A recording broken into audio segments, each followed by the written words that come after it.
മീൻ fry ആണ്. ഈ നങ്ക് എന്ന് പറയുന്ന ഒരു മീൻ വെച്ചിട്ട് ഉണ്ടാക്കിയൊരു ഫ്രൈ ആണ്. ഇതാണ് നങ്ക് എന്ന് പറയുന്നത്. ഞങ്ങളുടെ നാട്ടിൽ തന്നെ നങ്ക് എന്നാണ് പറയുന്നത്. വേറെ എന്താ പറയണതെന്ന് എനിക്കറിയില്ല. ഇത് കാണുമ്പോൾ നല്ല ഭംഗിയൊക്കെയാണ്. പക്ഷേ ഇതിൻ്റെ തൊലി പൊളിച്ച് കളഞ്ഞിട്ട് വേണം ഇത് ഉപയോഗിക്കാൻ. ആദ്യം തന്നെ ഇതിൻ്റെ ചിറകങ്ങ് വെട്ടിക്കളയാം. 2 ചിറകും അങ്ങ് വെട്ടിക്കളഞ്ഞിട്ട് ഇതിൻ്റെ തൊലി പൊളിച്ചെടുക്കുന്നത് പതുക്കെ ഒന്ന് മുറിച്ചിട്ട്, ഭയങ്കര പാടാണ് ഇത് മുറിച്ചെടുക്കാനായിട്ട്. ഇത്തിരി ബലമുള്ള മീനാണേ.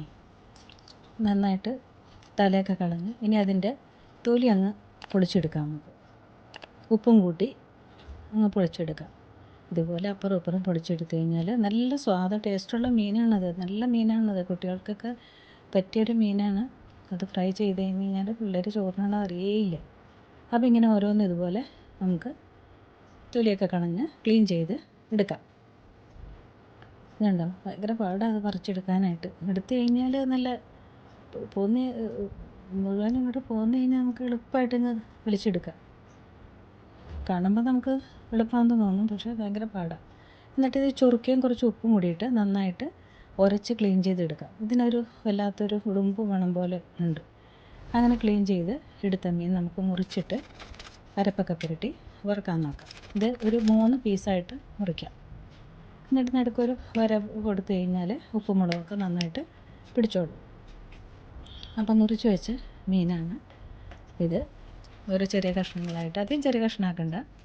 അതിനകത്തേക്ക് നമുക്ക് ഇഞ്ചി, പച്ചമുളക്, ഇഞ്ചി, വെളുത്തുള്ളി ചതച്ചതിട്ട്, പിന്നെ ഇത്തിരി മഞ്ഞൾപ്പൊടി ഇടുക, പിന്നെ 2 ടീസ്പൂൺ മുളക് പൊടി, 1 ടീസ്പൂൺ കാശ്മീരി മുളക് പൊടി, ഉപ്പ്, പിന്നെ നമുക്ക് ഒരു പകുതി ചെറുനാരങ്ങയുടെ നീര് ഒഴിച്ച്, കുറച്ച് കുരുമുളക് പൊടി, പിന്നെ നീര്, ചെറുനാരങ്ങയുടെ നീര് ഒരു ടേസ്റ്റിന് വേണ്ടിയിട്ട് ഒഴിക്കുന്നതാണ്. അതും കൂടി അങ്ങ് ഒഴിച്ചിട്ട് നല്ലോണം പുരട്ടി ഉപ്പും കൂടി ചേർത്ത് പുരട്ടി വെച്ചിട്ട് അല്ലെങ്കിൽ ഒരു 10 മിനിറ്റ് വയ്ക്കാം കേട്ടോ.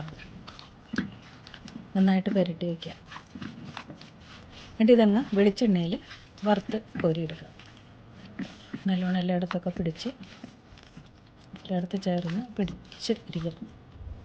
അപ്പോൾ നമ്മൾക്ക് ഒരു ഇച്ചിരി കരിവേപ്പിലയും കൂടി ഇട്ട് ചീനച്ചട്ടിയിൽ ഇതിട്ട് വറുത്ത്, ഇത് വെളിച്ചെണ്ണയാണ് ഉപയോഗിക്കുന്നത്. ചേർന്ന് ഇങ്ങനെ കറക്കിയിട്ട് നമുക്കിത് വറുത്തെടുക്കാം. ഇത്തിരി സാവകാശം വേണം നമ്മൾ മറിച്ചിടുന്നത്, അല്ലെങ്കിൽ ഇതിന് കുത്തിപ്പോരും.